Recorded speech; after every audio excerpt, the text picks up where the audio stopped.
people, welcome back to the channel, and you will notice a slight change in the name. It's now Sideline Insights Football Podcast, and we are here to talk about crucial positions every big team must sign this summer transfer window. And here with me is the Barcelona fan himself. Feromi, let me allow you to introduce yourself. Yeah, good day everyone. Good day, good morning, good Everywhere. afternoon. Yeah, everywhere you're listening and watching. I feel my name is Feromi Makinde. And it's nice to be on this podcast. Is an interesting one to be here. Thank you for joining us. It's your first time, your debut here, and we're glad you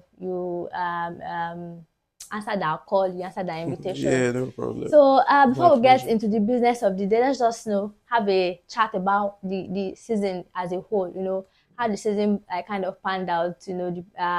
Liverpool winning the Premier League, La Liga also, although not decided, but we all know that's probably going to be Barcelona's title to lose.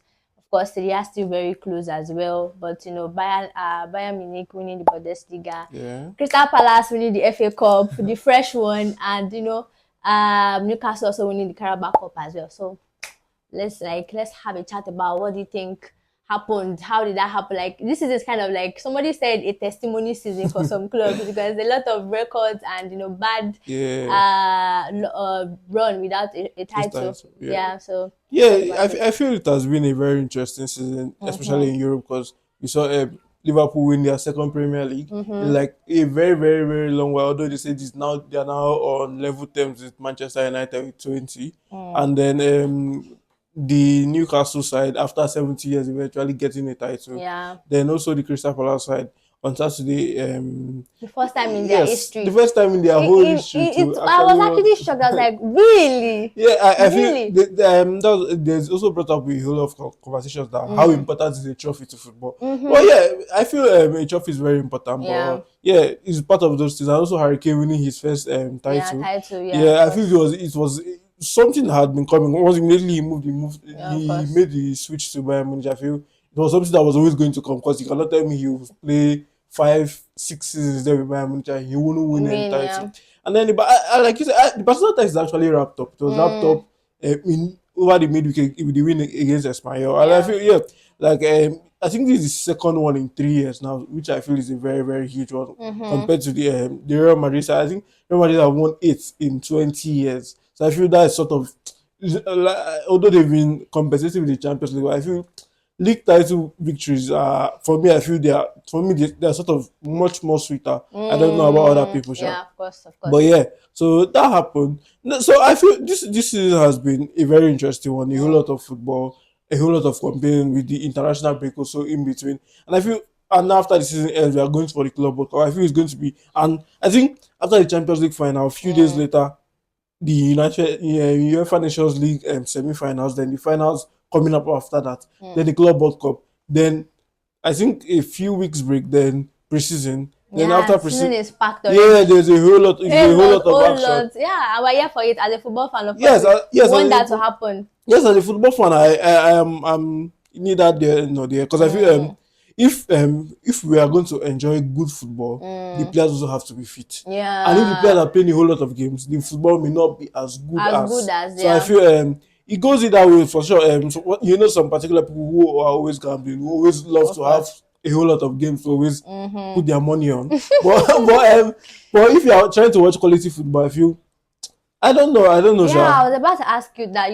the amount of games that players are currently playing or they are exposed to play, and you just see how the injuries kind of affected the season as a whole. A lot of clubs actually had injury issues. Arsenal, Tottenham, Manchester City, Real Madrid as well. I think some people are lucky this season, but next season, if it continues like this, it's not going to be funny. But the thing is, with big teams, they have the money to have spend across the squad and kind of strengthen the squad depth and everything. But for the smaller teams that they only have like a standard 11 and then some academy players, they don't really have what it takes. I think big teams will learn from this season and kind of strengthen their squad and all those things like that. But it's going to really kind of shift the focus and the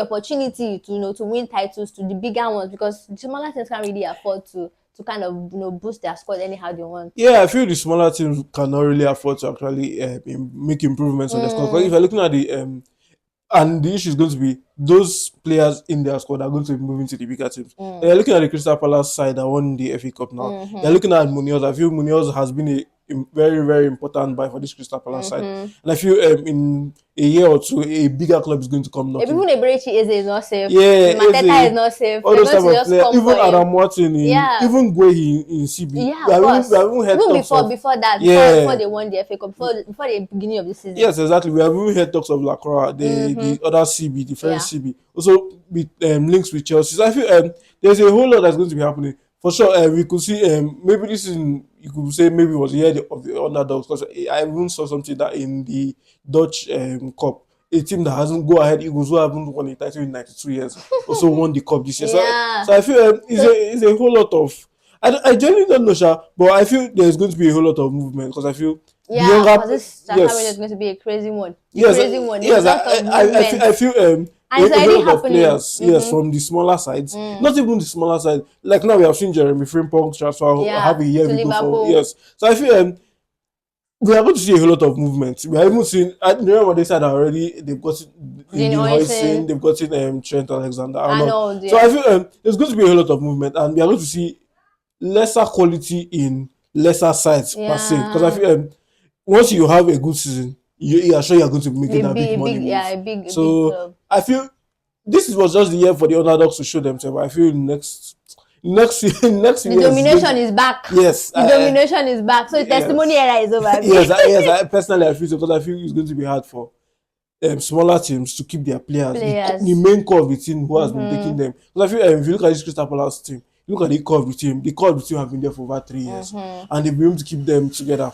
Even Mateta came over. Although the last one, they lost Olise to Bayern Munich. Yes, I feel that was even able to help them to sort of spend into the squad to get the Munoz and to get those type of players. I feel, although the one thing is that if you sell one, I feel it's not going to be a huge issue, because I feel if you are selling one player, like we've seen Olise with the Crystal Palace side, it gives you money to invest. And I feel Crystal Palace are also very smart. They usually go to the championship. I feel there's this guy Roman Esse, who they brought in to sort of replace Olise, but he hasn't really. I think maybe I think next is going to be the year he actually starts playing consistently. So I feel if you could also say maybe big players, the good players in this small teams move, but you also look at these small teams. They're always going to the champ, like Crystal Palace, for example, going to the championship, picking up younger players, nourishing them. Eze is one of them. Olise is one of them. I even feel Guehi was a Chelsea player, but he was on loan most of the time in the championship. And they saw him from the championship there too, and picked him up and brought him to their team. We also saw Dan Henderson from them going from, I think he played in Nottingham Forest for a while. I'm trying to remember another club. He went to Crystal Palace. Yes, so I don't know. I only like kind of noticed him at Crystal Palace. I don't really know much about his move. I would say the smaller clubs also have very, very good scouting. We're also seeing with the Bournemouth side. I feel Tavernier is also going to be moving on, because I feel he's a Swiss knife. He fits in a whole lot of position. I've seen Hoyson move on. I've seen Milos Kekej probably going to move on too. And we have even seen a whole lot of, I feel there's also going to be a movement in the midfield. So, but yeah, there's a whole lot going to be happening. But I say, this is the final year. And we're here to enjoy every step of it. So let's get into the business of the day, because Nigerians are data. We have to be very, very on point. So for me, let's talk about Liverpool.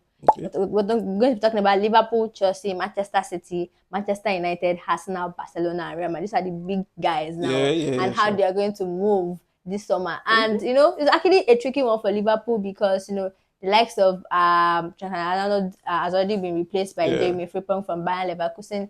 And just kind of divert a little bit, I mean, I had a feel for Bayern Leverkusen now, because that squad now that Xabi Alonso has kind of managed to gather now, they're all going to be like, moving, because I think Florian West will be making a move. Yeah, I feel so. I don't know where.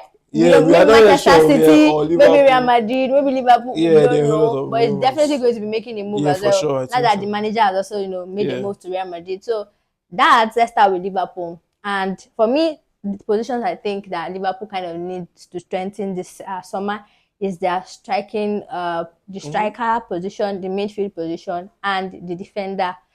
of course the right back position has already been been strengthened. Yeah. But for me, Konate as well, just because Konate is not really reliable when it comes to his fitness, they might just try to look for a backup somewhere. But that's not really a priority. But the priority would be the striker position because they cannot afford to rely on Mo Salah all over again this season. So what do you think? Yeah, I feel the striking position, there are a whole lot of options. If you look at what the Liverpool side are known for, they are not known for having well established strikers in their team. So I feel Benjamin Sesko is a huge call because we have seen rumors of him leaving him and Xavi Simons leaving the RB Leipzig side, and they didn't even get a European place this particular year. So I feel he's very, very raw. He's sort of a Nunez, but he's a yes. But I feel a Nunez though. Okay, yes. okay. Yeah, but I feel he's a project he could actually work on because I feel he's one who has been touted as sort of Haaland from his RB Salzburg days to now RB Leipzig. So I feel if they're looking, because I doubt Liverpool will be spending have what it takes to attract the biggest of They don't really spend. It's not like they don't have what it takes. They don't really spend. Liverpool are not like non-spenders. Yeah. I think the only big sign they kind of made the news or like about the amount or how expensive it was at that time was Darwin Núñez. Yes. I think that's the only sign. And it was not a hit. It was not a miss. A miss. It was a big miss. So let's not lie. Yeah. So and I feel Sesko will actually be going for a whole way cheaper because I feel Leipzig will be wanting to let him go, although he signed a contract last year. So, but I still feel he's going to, the Leipzig team will actually be wanting to move him on because he clearly does not want to be there. So yeah, but the striking position thing now is because for them to like kind of facilitate the move for Sesko, that's good of Darwin Núñez, maybe a Luis Diaz as well. I think Cody Gakpo still has like a future at Liverpool. Yes, but for me, I think those two guys need to like Diogo Jota as well. Those three guys need to like make a way so that when the new striker comes in to be easier. So I think and they have like the FFP rules are now very strict and also they have to like sell before they get in a striker. Yeah. So yes, I feel I'm thinking where will Jota even move to? I feel Jota is one of those players that you actually go to Saudi Arabia now. I feel even Luis Diaz. There's been a whole lot of the Barcelona sporting director they could be interested in him. Personally, I feel Barcelona. We're here for it. Personally, I feel he's not a level raiser for the Barcelona. Yeah, of course. But maybe a good rotation option. Yeah, I feel he's a good rotation. Plus, I also feel he should actually be spending one season with the Liverpool side because I feel he has actually given more this season. He started season like a house on fire, then he died down. It's not like he does not really have much. The thing is his fitness. Diego Jota and his fitness issues. He's never really available like that. Diego Jota, I feel Diego Jota is a player that should actually be moving on because I feel this year he has underwhelmed. From his move from we know his first season in Liverpool, he was actually hot. But he has sort of fallen off that. He hasn't fallen down the pecking order. Because if they're looking at strikers to start, I feel sometimes they will even push Gakpo there and push Núñez and push Luis Diaz to the wing instead of starting the season Jota. And I feel Jota is off and on. He's off and on. But if you look at it, I feel the team that could most likely be coming in for Jota will most likely not be in Europe. Premier League. Okay, yes. Okay. Even because I think if you are moving out of the Premier League, you actually need to have viable options that actually will sort of be in sort of the same level like European football. And I feel no European club will actually be looking at Jota as. You'll be surprised though. You'll be surprised actually. I'll be actually very surprised if any European club, like in the level of Liverpool that goes for European competitions consistently, will now want to bring in a Jota, even a new. I feel Núñez actually has a market in Atletico Madrid. Yeah, because I feel Solot has been good this year, but I feel a whole lot needs to happen for the Atletico Madrid side, and I feel Korea is also moving to the Mexican league. So I feel Atletico Madrid could actually be making a move for him. And I feel Griezmann is also going to be going to because Griezmann is a long-serving player. Yes. So I feel and he has always had a liking for the US. Yeah. So I feel Atletico does serve as an important market option for Darwin Núñez. But Jota, I genuinely can't see the market. Well, of course, only time will tell. So let's move forward to the midfield position. Let's keep it short now. I think Gravenberch has kind of shown that he can manage, can do enough, but can they really rely on him next season? I don't think that's like the best option. So do you think Liverpool will go in for a standard DM this summer, or what do you think? But I genuinely don't think they'll go for a year. I feel they'll go for a midfielder who can actually fit in different positions. And I feel Ederson of Atlanta is one huge call because I Okay. feel we have seen Manchester City even be linked to him already. I feel Manchester City or Manchester United. Manchester City have already But been they linked to are him. linked to one in Inter Milan or AC Milan Yeah, Tijani midfielder Reinders. Tijani Reinders. So yes, I feel the Atlanta, the Brazilian Atlanta guy can actually fit in a good position for this Liverpool side. I feel he's the sort of, we saw him in the last year, the last time that Liverpool were in the Europa League and they played each other. We saw the type of performance he put. So I feel we know Liverpool are this sort of thing that go for this not so high key names because I feel McAllister is one of them. McAllister can do those, and he also fits into those type of positions. I feel and Slot is now a manager that will look for a steady DM that will just keep there because we almost see the DM he has Endo. He doesn't generally play him consistently. And I think he also sold Fabinho. Okay, no, Fabinho moved under Jurgen Klopp. So yes, I feel Ederson is one call that he could actually be making for this Liverpool side to actually bring into the midfield. Okay. So let's look at the defending option. I think they've already made that one early Yeah. and sealed and probably signed already. And we've gotten the year we go from Fabrizio Romano. So that is done. Remy Frimpong to Yeah. Liverpool. Here we go. And do you think it's like a great addition or an upgrade to certain Trent Alexander-Arnold because we all know about Trent's defensive issues and Frimpong as well. I think for me defensively is an upgrade, but offensively, do you think it's an upgrade? Yes, I think offensively he's a he's a bigger upgrade than Trent. Really, offensively, because the amount of goals he scores, the amount of dribbles he does, the amount of assists. Do you know that in Premier League you have to make sure you time your run and with the amount of goals you score because if you leave that space open, it's going to be the weakest link to for Liverpool to concede goals. Yeah, that's good. Actually, I feel defensively is where the issue is good. Personally, I feel he's not a sort of player that fits into a four at the back row. I feel he's sort of a right wing back and he shouldn't play right back. So if Liverpool, we have seen Liverpool over the last 8 years compensate for Trent defensively. By Van Dijk and Konate covering the spaces. So I feel it's not going to be something new to them. Although if you even look at the heat map of Jeremy Frimpong and Salah, they clearly play the same position. I think Jeremy Frimpong is more of a right winger. I think it's actually going to combine well with Salah as well. Yeah, it's actually yes. I feel it's going to be an interesting one. Those overlapping runs. I feel Arnold was not the type of defender that right back that overlap. He just plays balls from deep and players met up with this. So I feel it's going to be an interesting one, but I feel it's a very, very good signing. And also the renewal of Conor Bradley too. It's sort of a new signing, although I feel having two quality right backs. You won't say Bradley is quality, but we've seen him over the last few months, the last 12 months, so that he could do a good job too. So I feel he's actually good for it. Yeah, okay. So now let's move to a complicated one now. It's Chelsea Football Club, and I said complicated because I know it's actually a complicated one because there are a lot of things going on in that squad right now that you don't really know where to kind of attack. Of course, the number one option will be the goalkeeping position. I think they need to replace Sanchez. They need to replace Sanchez. I think it's shown that I don't think it's good enough to compete at the highest level for them. So who do you think will be the best replacement for Sanchez? It's going to be an interesting one. I feel Kelleher from Liverpool. Because I feel Liverpool are coming in with Mamadashvili and Alisson too. So I feel Kelleher he's playtime. He's not a bad backup goalkeeper. He's actually been phenomenal. He has been very, very stepped good. Up with when Alisson's injuries. So yes, I feel he's sort of an upgrade and he's still sort of young. So and we have seen in the last few months he doesn't make as much errors as Sanchez makes. And I feel that's where Chelsea the issue is the errors he constantly make playing out from the back. He could make a mistake. We saw the goal against Haaland. It's not good with his feet. So I feel these are the sort of things they'll be looking at. And I feel Kelleher is one of the core. But I feel they have a goalkeeper coming from the Belgian Pro League coming to their team. League. No, he was one of their signings. Okay. So I feel he's sort of a player that went back on loan. He went back on loan. I think is it Ghent or Genk? I can't remember the exact name of the club.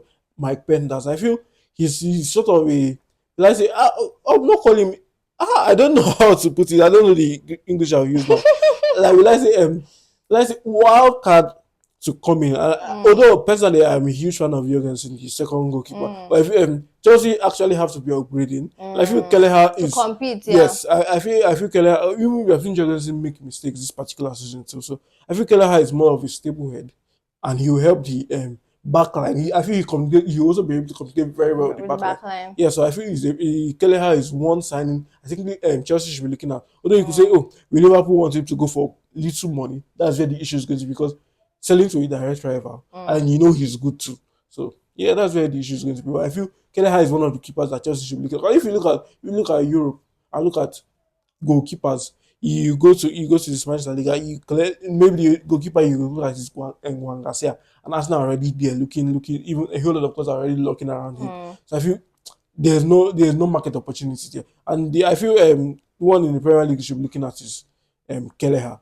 because I feel if you are going to, I feel they shouldn't be going lower to look for any defender, look for any goalkeeper, because we saw the last one they had with Brighton, the Sanchez issue. So I feel just stick with someone who has been around a title-winning team, and just bring that has it the in. experience. Yeah. So I think now let's talk about the striking position. Do you think Nicola Jackson is the the go-to man, or should Chelsea continue their run with him, or what should I say now? Do you think he's like the man to continue the job for Chelsea? No, I feel if Chelsea wants to be competing for the Obviously. Premier League, I feel Jackson is not. He's not sort of like me. I've always considered it. I feel his future is still outright, because I feel he's very technical and he does all that. He's able to dribble, and his numbers feel like the numbers of a winger. So do you think he should be replacing certain Jadon Sancho from Manchester United? Yes, I feel Sancho should be coming nowhere close to the Chelsea side. I feel he has. So you're saying that they should return him back to Manchester United? Yes, they should return him back to Manchester United. Okay. Because I feel you could say the impact. Say he has 10 assists. Most of those assists are coming in the Conference League, and we know the quality in the Conference League is not that. They're the Agbaya of yes, the Conference League. So I feel they need to be going for a number 9, and the name that everyone is calling is Victor Osimhen. And I feel Victor Osimhen is actually, especially if they make Champions League, I feel he's going to have a huge market possibility there for them. But we know we saw the shenanigans that happened all over Twitter. Last time Victor Osimhen was coming to Chelsea, and they were like, oh, the fee they were offering him was so small. I think that's where Chelsea they would need to actually, if they want to say they want to be getting a top class player. I feel in the last transfer windows they haven't gotten top class players, and if they are actually going to be getting top players, they should be paying them top wages. So I feel that's where the issue is going to be. I think that kind of the FFP rules now are now tighter and stricter. They're not kind of learning from their past mistakes of giving 8-year contract, 9-year, like a bondage at a point, or a prison sentence or something. So and Jackson also has a 9-year contract now too. Yeah, so they're stuck. They're stuck with him. They're stuck with him. But I feel eventually you have to move to the wing, because I feel if a much better number 9 comes in. And Victor Osimhen is at the peak of his powers right now. We are seeing the numbers he's putting up for the Galatasaray. Yes, I feel if we are looking to say we are going to challenge for the title next year, because we have seen them this year. I feel they faltered. They were deceivers, because at a particular point they were even second, and people were tipping them for the title, and we were like, oh, we want to just finish top 4. And now I feel that affected them. Maybe they were looking at the players they had in their team. But if they get a certain Victor Osimhen, I feel going to be an upgrade on most of their attackers. So I feel that's one player that you actually be looking at, Victor Osimhen. Yeah. I do agree with you. And I think the Victor Osimhen one is actually something that is going to be really fascinating to see where he ends up, because I think Manchester United are also linked. Chelsea are also linked. So it's actually going to be really, really funny to see who ends up actually gets him. Yeah. So now let's look at the midfield. Do you think Chelsea should just strengthen their midfield, or the combination of Enzo, Caicedo, and Palmer or Lavia? Can you really say Lavia in the starting level, because you don't really see him like that? You barely because see him. he's usually always injured. Yeah, but I feel Chelsea have a certain Andre Santos coming back from his loan at Strasbourg. I mean, I've seen the type of performances he consistently put up for this Strasbourg side in Ligue 1. I feel there's no need to actually be spending money on the midfield. I feel the midfield is really for me too personally. I think they can still manage.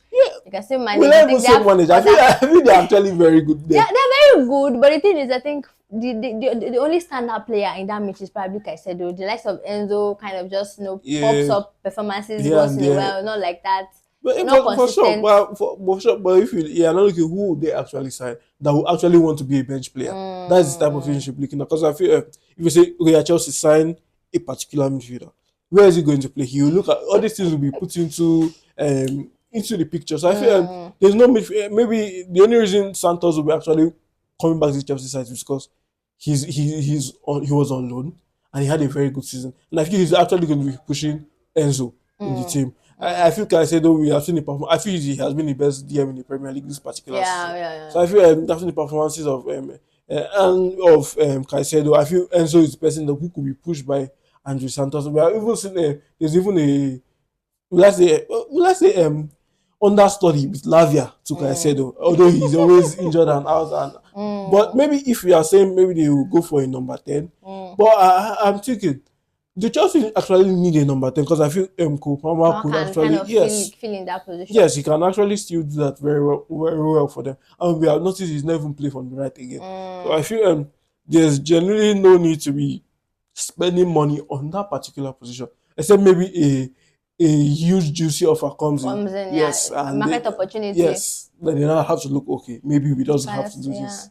Just like we said, I think this transfer window is actually going to be really, really interesting. So everybody grab your popcorn and let's enjoy the show.